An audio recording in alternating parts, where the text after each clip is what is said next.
विपश्यना मनुष्य जाति के इतिहास का सर्वाधिक महत्वपूर्ण ध्यान प्रयोग है। जितने व्यक्ति विपश्यना से बुद्धत्व को उपलब्ध हुए उतने किसी और विधि से कभी नहीं। विपश्यना अपूर्व है। विपश्यना शब्द का अर्थ होता है देखना, लौट कर देखना। बुद्ध कहते थे इहि पश्चिको, आओ और देखो। बुद्ध किसी धारणा का आग्रह नहीं रखते। बुद्ध के मार्ग पर चलने के लिए ईश्वर को मानना न मानना, आत्मा को मानना न मानना आवश्यक नहीं। बुद्ध का धर्म अकेला धर्म है इस पृथ्वी पर जिसमें मान्यता, पूर्वाग्रह, विश्वास इत्यादि की कोई भी आवश्यकता नहीं। बुद्ध का धर्म अकेला वैज्ञानिक धर्म है। बुद्ध कहते आओ और देख लो, मानने की जरूरत नहीं। देखो फिर मान लेना। और जिसने देख लिया उसे थोड़ी मानना पड़ता है, मान ही लेना पड़ता है। और बुद्ध के देखने की जो प्रक्रिया थी, दिखाने की जो प्रक्रिया थी, उसका नाम है विपश्यना। विपश्यना बड़ा सीधा सरल प्रयोग है। अपनी आती जाती श्वास के प्रति साक्षी भाव। श्वास जीवन है। श्वास से ही तुम्हारी आत्मा और तुम्हारी देह जुड़ी है। श्वास सेतु है। इस पार देह है, उस पार चैतन्य है। मध्य में श्वास है। यदि तुम श्वास को ठीक से देखते रहो तो अनिवार्य रूपेण, अपरिहार्य रूप से शरीर से तुम भिन्न अपने को जानोगे। श्वास को देखने के लिए जरूरी हो जाएगा कि तुम अपनी आत्म चेतना में स्थिर हो जाओ। बुद्ध कहते नहीं कि आत्मा को मानो, लेकिन श्वास को देखने का और कोई उपाय ही नहीं है। जो श्वास को देखेगा वह श्वास से भिन्न हो गया, और जो श्वास से भिन्न हो गया वह शरीर से तो भिन्न हो ही गया, क्योंकि शरीर सबसे दूर है, उसके बाद श्वास है, उसके बाद तुम हो। अगर तुमने श्वास को देखा तो श्वास के देखने में शरीर से तो तुम अनिवार्य रूपेण छूट गए। शरीर से छूटो, श्वास से छूटो तो शाश्वत का दर्शन होता है। उस दर्शन में ही उड़ान है, ऊंचाई है, उसकी ही ऊंचाई है, उसकी ही गहराई है। बाकी न तो कोई ऊंचाइयां हैं जगत में, न कोई गहराइयां हैं जगत में। बाकी तो व्यर्थ की आपाधापी है। फिर श्वास अनेक अर्थों में महत्वपूर्ण है। यह तो तुमने देखा होगा, क्रोध में श्वास एक ढंग से चलती, करुणा में दूसरे ढंग से, दौड़ते हो एक ढंग से चलती, आहिस्ता चलते हो दूसरे ढंग से चलती। चित्त ज्वरग्रस्त होता है, एक ढंग से चलती। तनाव से भरा होता है, एक ढंग से चलती। और चित्त शांत होता है, मौन होता है, तो दूसरे ढंग से चलती। श्वास भावों से जुड़ी है।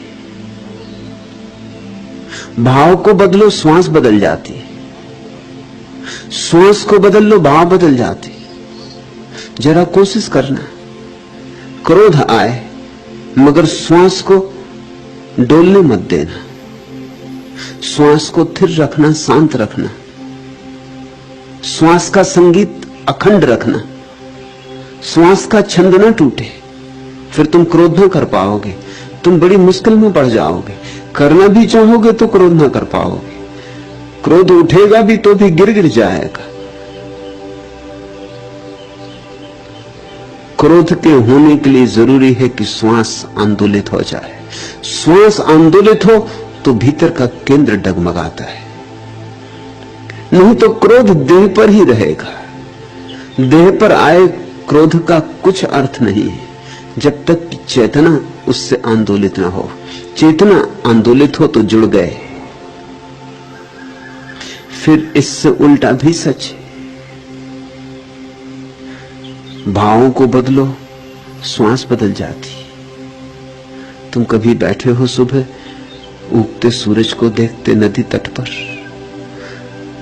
भाव शांत है, कोई तरंगे नहीं चित्त में। उगते सूरज के साथ तुम लवलीन हो। लौटकर देखना श्वास का क्या हुआ। श्वास बड़ी शांत हो गई। श्वास में एक रस हो गया है, एक स्वाद, छंद बन गया है। श्वास संगीतपूर्ण हो गई। विपस्सना का अर्थ है शांत बैठकर श्वास को बिना बदले। ख्याल रखना, प्राणायाम और विपस्सना में यही भेद है। प्राणायाम में श्वास को बदलने की चेष्टा की जाती है, विपस्सना में श्वास जैसी है वैसी ही देखने की आकांक्षा है।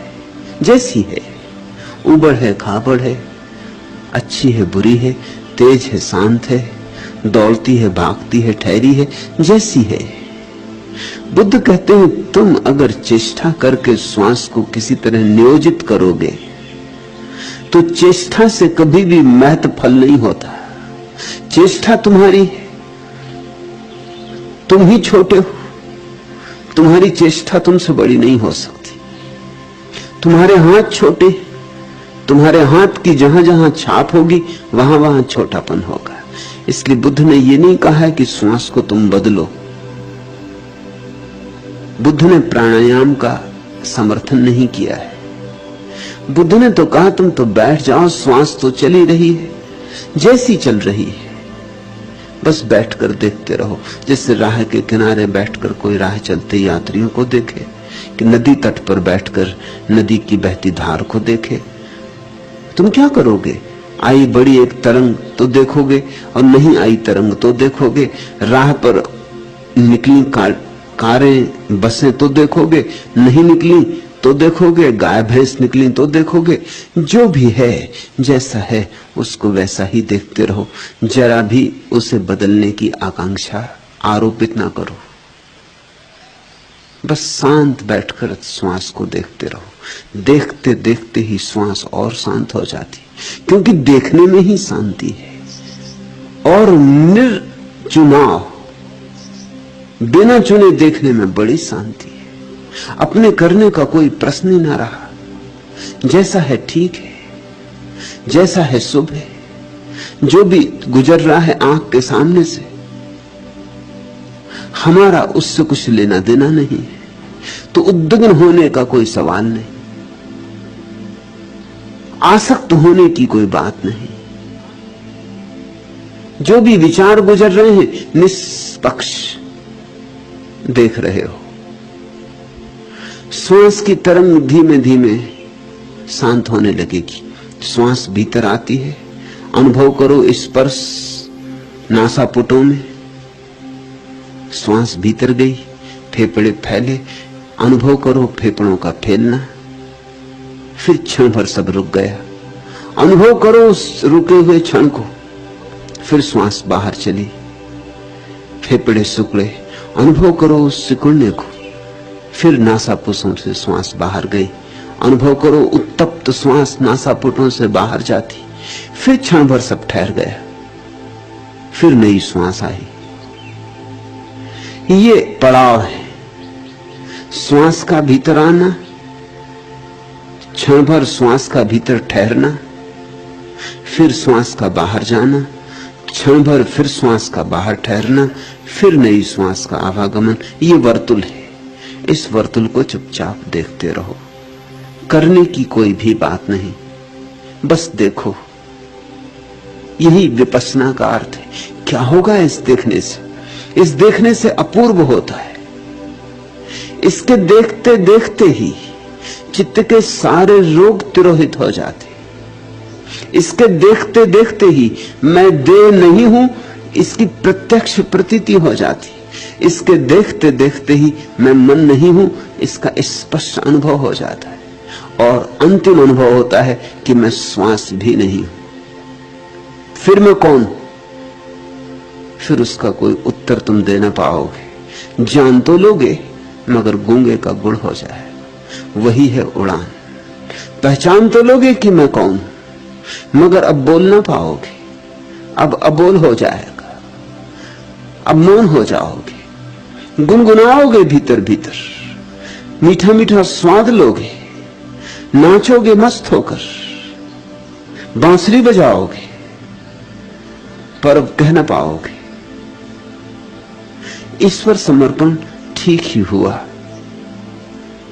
कहा तुमने इतनी उड़ान अनुभव हुई, अब विपश्यना के सूत्र को पकड़ लो। अब इसी सूत्र के सहारे चल पड़ो। और विपश्यना की सुविधा यह है कि कहीं भी कर सकते हो, किसी को कानों कान पता भी ना चले। बस में बैठे, ट्रेन में सफर करते, कार में यात्रा करते, राह के किनारे, दुकान पर, बाजार में, घर में, बिस्तर पर लेटे, किसी को पता भी ना चले। क्योंकि न तो कोई मंत्र का उच्चार करना है, न कोई शरीर का विशेष आसन चुनना है। धीरे धीरे इतनी सुगम और सरल बात है और इतने भीतर की है कि कहीं भी कर ले सकते हो। और जितनी ज्यादा विपश्यना तुम्हारे जीवन में फैलती जाए, उतने ही एक दिन तुम बुद्ध के इस अद्भुत आमंत्रण को समझोगे, यही पस्सी को आओ और देख लो। बुद्ध कहते हैं ईश्वर को मानना मत, क्योंकि शास्त्र कहते हैं मानना तभी जब देख लो। बुद्ध कहते हैं इसलिए भी मत मानना कि मैं कहता हूं, मान लो तो चूक जाओगे। देखना, दर्शन करना, और दर्शन ही मुक्तिदायी है। मान्यताएं हिंदू बना देती, मुसलमान बना देती, ईसाई बना देती, जैन बना देती, बौद्ध बना देती। दर्शन तुम्हें परमात्मा के साथ एक कर देता है। फिर तुम न हिंदू हो, न मुसलमान, न ईसाई, न जैन, न बौद्ध। फिर तुम परमात्मा मैं हो। और वही अनुभव पाना, वही अनुभव पाने योग्य